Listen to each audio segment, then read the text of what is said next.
For today's video tayo ay magluluto ng paksiw. Ayan pala, ang pinaksiw ko ay tulingan.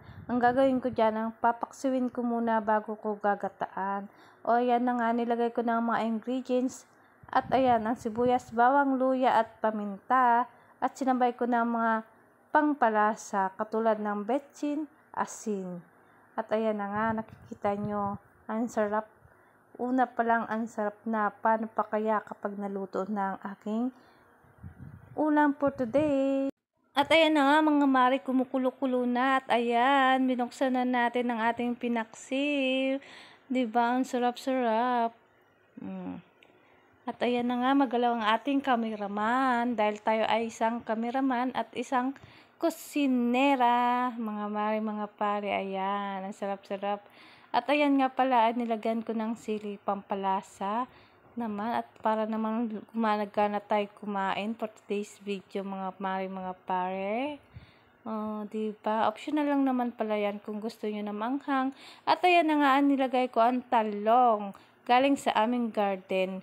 Kasi nunahan ko na talaga yung ibon dahil kasi kapag ang ibon na nauna, nako, hindi mo makitang buhay pa ang talong na yan.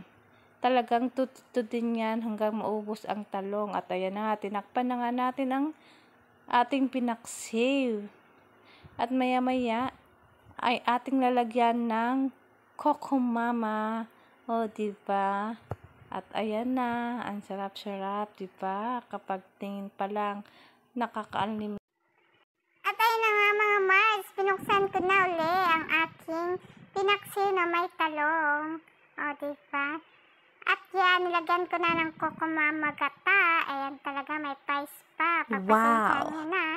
At ayan na nga pala, kumukulo-kulo na ang aking ginataang tulingan. Napakasarap talaga kapag talagang tag-ulan. Napakasarap kumain ng ganyan. O, pasensyahan niyo na ang aking boses. Minsan ay napipiyok talaga ako.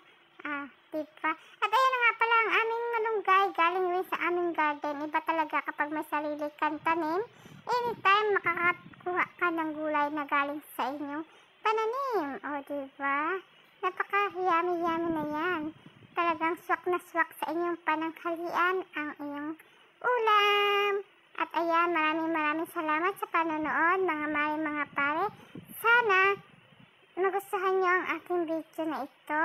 At sana kahit paano ay man natutunan kayong napakasarap na tanghalian sa aming bahay. Maraming salamat. More blessing to come. At ayan na nga.